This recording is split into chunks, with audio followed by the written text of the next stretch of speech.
Julien était assis à sa table de cuisine, la lumière du matin filtrant à travers les rideaux, lorsqu'il entendit le son strident de son téléphone. Le nom de Madame Moreau s'afficha sur l'écran, et un frisson de malaise parcourut son échine. Il hésita un instant avant de répondre, sachant pertinemment que l'appel ne présageait rien de bon. « Julien », sa voix résonna dans le combiné, pleine de colère et de ressentiment. « Je veux des explications sur cette subvention de 3000 $. Où est-elle » Julien ferma les yeux, prenant une profonde inspiration pour tenter de dominer la tempête d'émotions qui bouillonnait en lui. Comment pouvait-elle parler de cet argent alors qu'il venait de perdre Lucas, son fils bien-aimé ? « Madame Moreau, je... » commença-t-il, sa voix tremblant légèrement. « Je suis désolé, mais Lucas... Lucas est mort. » Un silence pesant suivit sa déclaration, et il pouvait presque entendre le battement de son cœur dans ses oreilles. La réaction de sa belle-mère ne se fit pas attendre. « Mort ? Qu'est-ce que vous racontez ? C'est impossible. Il devait avoir des projets, des rêves, s'exclama-t-elle, sa voix s'élevant de plus en plus. Julien se leva, l'angoisse dans ses yeux. Il se remémora la dernière conversation avec Lucas, le jour où son fils lui avait parlé de ses ambitions. « Papa, je veux faire quelque chose de grand, quelque chose qui compte », avait dit Lucas, ses yeux brillants d'espoir. Ces mots résonnaient encore dans son esprit, et il ressentait une douleur aiguë en pensant à toutes les promesses non tenues. « Écoutez, Madame Moreau, Lucas avait des rêves, oui, mais il n'est plus là pour les réaliser. Il est mort dans un accident, dit-il enfin, sa voix se faisant plus ferme. Un mélange de tristesse et de colère l'envahissait.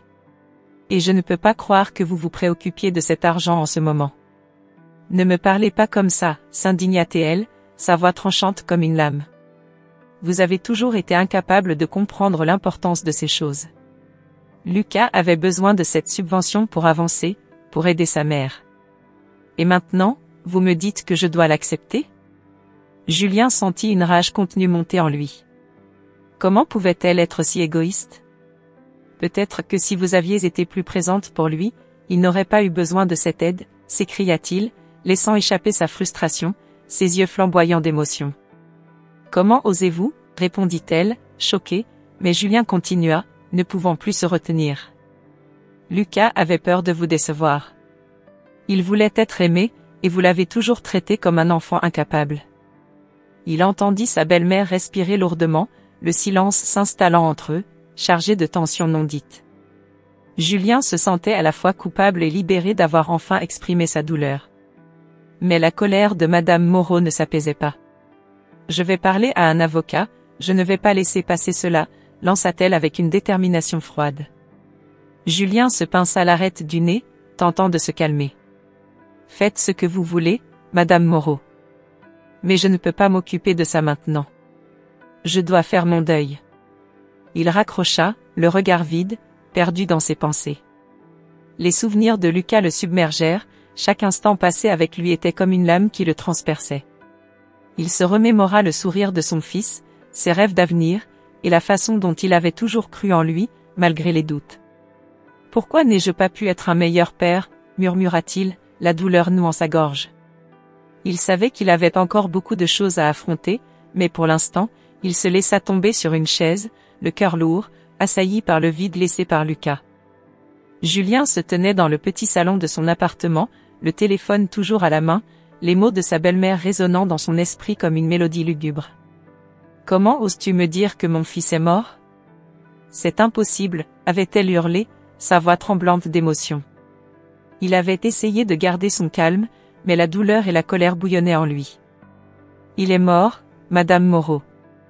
Je ne sais pas comment vous le dire autrement. Lucas n'est plus là, avait-il répondu, la voix serrée, le cœur lourd. Les souvenirs de son fils, de ses rêves et de ses espoirs, le hantaient. Madame Moreau, visiblement en état de choc, ne voulait pas croire ce qu'il disait. Elle secouait la tête, comme si cela suffirait à chasser la réalité. « Tu mens. Lucas aurait dû me parler de ses projets de vie. Quel genre de père es-tu pour ne pas lui avoir donné cette chance ? » La colère dans sa voix était palpable, et Julien sentit une rage sourde monter en lui. « Je ne peux pas croire que tu me dises ça, » s'écria-t-il, la frustration s'emparant de lui. Tu as toujours eu des attentes impossibles pour lui. Tu ne l'as jamais accepté tel qu'il était. Les mots furent comme un coup de poignard dans le cœur de Julien. Il se souvint des moments où Lucas avait partagé ses rêves avec lui, des projets qu'il avait pour l'avenir, des espoirs qu'il caressait. Chaque souvenir était une douleur vive, une piqûre de rappel de ce qui avait été perdu. « Tu ne sais pas de quoi tu parles », répliqua Madame Moreau, sa voix se brisant. « Je voulais juste le meilleur pour lui. Je l'aimais, Julien. » Elle s'était approchée de lui, son visage déformé par la colère et la tristesse. Julien se tourna pour éviter son regard. Il ne pouvait pas supporter de voir le mépris dans ses yeux. « Tu ne l'as jamais aimé comme il le méritait. Tu as toujours voulu qu'il soit quelqu'un d'autre, quelqu'un qui te plaît. Et maintenant, tu es là, à parler de subventions comme si c'était tout ce qui comptait. » Il se souvint de la dernière conversation qu'il avait eue avec Lucas, quelques jours avant l'accident. Son fils avait partagé ses projets, ses rêves de faire une différence dans le monde. « Je veux aider les gens, papa. Je veux faire quelque chose qui compte, » avait dit Lucas, ses yeux brillants d'excitation. « Et maintenant, tout cela est parti. Tu devrais être là pour lui, et non pour te battre avec moi au sujet de cet argent, » cria-t-il, sa voix se brisant sur la dernière syllabe. Madame Moreau, les larmes aux yeux, recula d'un pas. « Qu'est-ce que tu veux dire par là ?» demanda-t-elle, la confusion se mêlant à la douleur. Julien lui tourna le dos, incapable de voir la souffrance sur son visage. Il se dirigea vers la petite table en bois où il avait vu une lettre traîner. Ses mains tremblaient alors qu'il la ramassait. Les mots de Lucas résonnaient dans sa tête, mais il ne pouvait pas encore les accepter. « Qu'est-ce que c'est ?» demanda Madame Moreau, curieuse mais méfiante. « C'est une lettre, de Lucas, » répondit Julien, ses doigts caressant le papier jauni. Il hésita un instant avant de l'ouvrir. Les mots de son fils, pleins d'amour et de sacrifice, le frappèrent comme une vague. « Il parle de toi, Madame Moreau.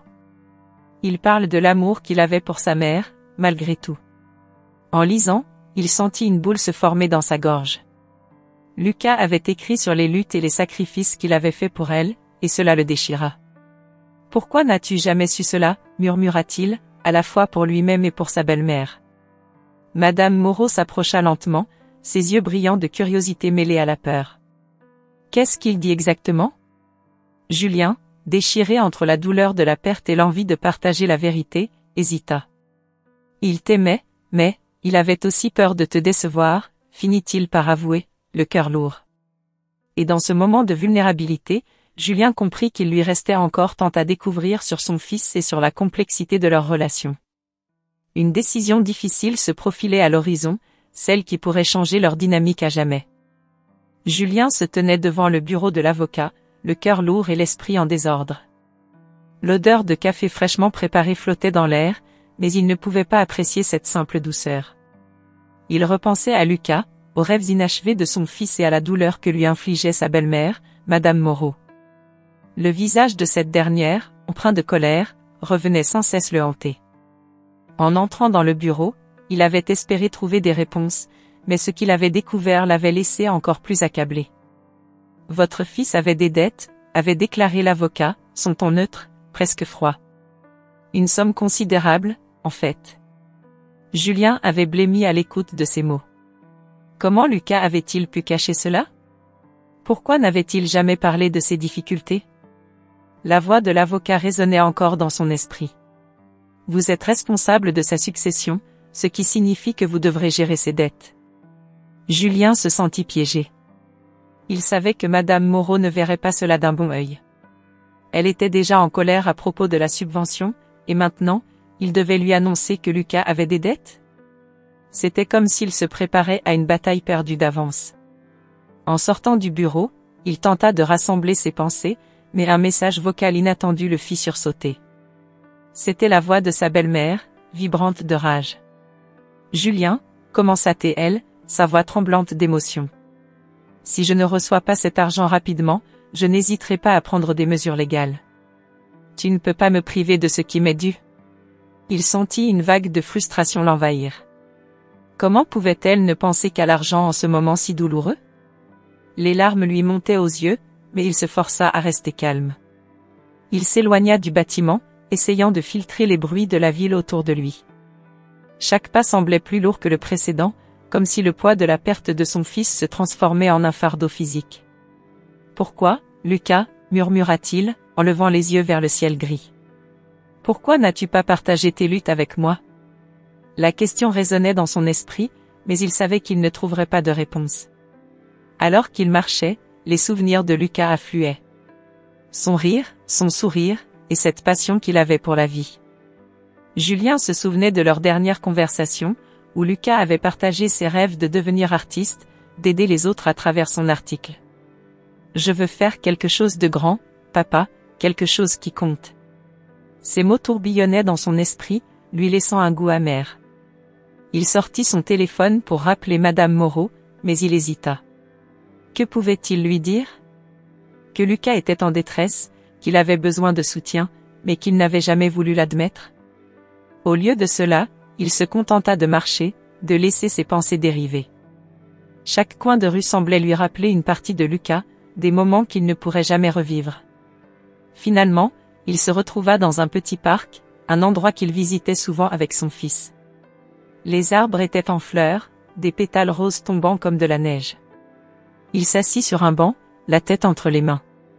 Les larmes commencèrent à couler. « Pourquoi est-ce que je suis si en colère contre elle ?» se demanda-t-il à voix haute. Elle a perdu son fils aussi. En effet, la colère de Madame Moreau n'était pas seulement dirigée vers lui. Elle était la manifestation de sa propre douleur, sa propre incapacité à faire face à cette perte. Mais cela ne changeait pas le fait que Julien se sentait acculé. La subvention, les dettes, la confrontation à venir, tout cela était un mélange explosif de désespoir et de frustration. « Je dois prendre un peu de temps pour réfléchir », se dit-il à lui-même, déterminé à ne pas laisser les circonstances l'emporter. Il se leva, essuya ses larmes et décida qu'il devait affronter la situation, quoi qu'il arrive. Julien rentra chez lui, les épaules lourdes du poids de la douleur et de l'angoisse. Chaque pas vers sa porte lui semblait un fardeau. Son esprit était encore hanté par la discussion avec l'avocat, les mots sur les dettes de Lucas résonnant en lui comme un écho sinistre. Il ouvrit la porte, espérant un moment de répit, mais il fut à peine entré qu'il aperçut une silhouette familière, mais redoutée. Madame Moreau se tenait là, les bras croisés, le visage fermé comme un orage. « Julien, tu as enfin décidé de rentrer ?» Sa voix était glaciale, une tempête prête à éclater. « Je suis fatigué, Madame Moreau. »« Je ne suis pas d'humeur à discuter, » répondit Julien, tentant de passer à côté d'elle. « Oh non, tu ne peux pas simplement m'ignorer comme ça, » s'exclama-t-elle, bloquant son chemin, « je veux des réponses. » « Où est l'argent de la subvention ?» Julien sentit une colère sourde monter en lui. « Je ne sais pas de quoi tu parles. Lucas est mort, et tu penses encore à de l'argent? Ne fais pas l'innocent. C'est à cause de ta négligence qu'il est dans cette situation, rétorqua-t-elle, sa voix se brisant sous le poids de l'émotion. Ton fils avait des rêves, et tu les as tous écrasés. Mes rêves, s'écria Julien, les yeux s'illuminant d'une rage contenue. Tu ne sais rien de ce qu'il ressentait. Lucas avait peur de te décevoir, il a toujours eu peur de ça. Madame Moreau, figée par la révélation, le regarda avec une intensité nouvelle. Comment peux-tu dire cela? Je l'aimais profondément, même si je ne l'ai jamais montré comme il le fallait. Julien secoua la tête, le cœur lourd de désespoir. Tu n'as jamais accepté qui il était. Tu voulais qu'il soit quelqu'un d'autre, et cela l'a détruit. C'est facile de blâmer les autres, Julien, cria-t-elle, la voix tremblante de colère et de tristesse. Je suis en deuil aussi, mais je ne peux pas rester là à attendre que tu pleures sur ton sort. Je veux savoir ce qui est arrivé à cet argent, et je veux le savoir maintenant. Julien, submergé par les émotions, sentit ses limites céder. As-tu seulement pris un moment pour réfléchir à ce que tu dis? Lucas est mort, pour l'amour du ciel. Il n'y a pas de subvention, pas d'argent. Que veux-tu vraiment? Le voir revenir? Les mots résonnèrent dans l'air, créant un silence lourd. Madame Moreau, la bouche ouverte, semblait figée, comme si la réalité lui avait asséné un coup. Je ne. Balbutia-t-elle, les yeux s'humidifiant. Il est temps que tu acceptes la réalité, Madame Moreau, poursuivit Julien, sa voix plus douce, mais toujours ferme. Il n'est plus là. Et l'argent de cette subvention ne ramènera pas Lucas. Elle recula d'un pas, comme si ces mots la frappaient physiquement. Mais je pensais que... La voix de Madame Moreau se brisa. Je croyais qu'il avait un avenir. Julien, réalisant l'impact de ses paroles, baissa les yeux. La tension dans la pièce était palpable. Il n'avait jamais voulu blesser sa belle-mère, mais la douleur et la colère qui bouillonnaient en lui avaient pris le dessus. « Je sais que c'est difficile », murmura-t-il enfin, la colère se transformant en une profonde tristesse. « Mais nous devons faire face à cette perte. Nous ne pouvons pas nous battre l'un contre l'autre. » Madame Moreau, le regard perdu dans le vide, sembla réfléchir à ces mots. Peut-être que j'ai été trop dur avec toi, et avec lui. Julien acquiesça, mais le poids de la situation restait lourd. Leurs regards se croisèrent, et dans ce moment de silence, une compréhension fragile commença à se tisser, bien que la douleur de leur perte demeurât entre eux, comme un nuage sombre. Julien se tenait devant la tombe de Lucas, le cœur lourd et l'esprit en ébullition. Le ciel était gris, un reflet de son chagrin, et le vent soufflait doucement, comme une caresse apaisante qui tentait d'alléger son fardeau. Il s'agenouilla, posant une main tremblante sur la pierre froide, et ferma les yeux, se remémorant les rires et les rêves de son fils. La douleur de sa perte était encore vive, mais il savait qu'il devait puiser de la force dans ses souvenirs. Alors qu'il se perdait dans ses pensées, il remarqua une rose éternelle déposée près de la tombe. Intrigué, il la prit délicatement dans ses mains. En l'observant de plus près, il ressentit une vague de chaleur. Cette rose, d'une beauté incroyable, semblait presque irréelle. « Qui l'a mise ici ?» se demanda-t-il. En un instant, une image de Sarah, la fille que Lucas aimait secrètement, lui vint à l'esprit. Peut-être que c'était elle qui avait laissé cette fleur, comme un dernier hommage à l'amour qu'ils avaient partagé. Julien se leva, le cœur serré, mais une étincelle de compréhension se formait en lui. Il réalisa que Lucas n'était pas simplement un fils en quête d'approbation, mais un jeune homme avec des rêves et des désirs profonds, des couches de complexité qu'il n'avait jamais pleinement comprises. Le poids de la culpabilité commença à se dissiper légèrement, remplacé par une résolution de mieux honorer sa mémoire. De retour chez lui, Julien trouva Madame Moreau assise sur son canapé, l'air épuisé. Ses yeux, habituellement si vifs et pleins de colère, étaient maintenant ternes, comme si elle avait été vidée de son énergie. La tension dans la pièce était palpable. Julien hésita un moment, puis s'approcha. « Vous avez besoin de parler ?» demanda-t-il doucement, tentant d'apaiser l'atmosphère tendue qui régnait entre eux. Madame Moreau leva les yeux vers lui, la douleur de la perte de Lucas gravée sur son visage. « Julien » commença-t-elle, sa voix brisée. « Je réalise que j'ai été dure avec vous. C'est juste que, je ne sais pas comment gérer tout cela. Lucas était tout pour moi. » « Je sais » murmura Julien, la compassion l'emportant sur la rancœur. « Mais nous devons trouver un moyen de faire face à cette douleur ensemble. » Elle inspira profondément, puis, à la surprise de Julien, elle s'ouvrit.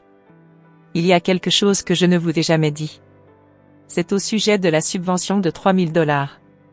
Ces mots étaient chargés d'un poids que Julien ne pouvait ignorer. Lucas avait un projet. Il voulait aider les familles en deuil, comme nous. Il avait prévu de lancer quelque chose de spécial, quelque chose qui aurait pu vraiment faire une différence.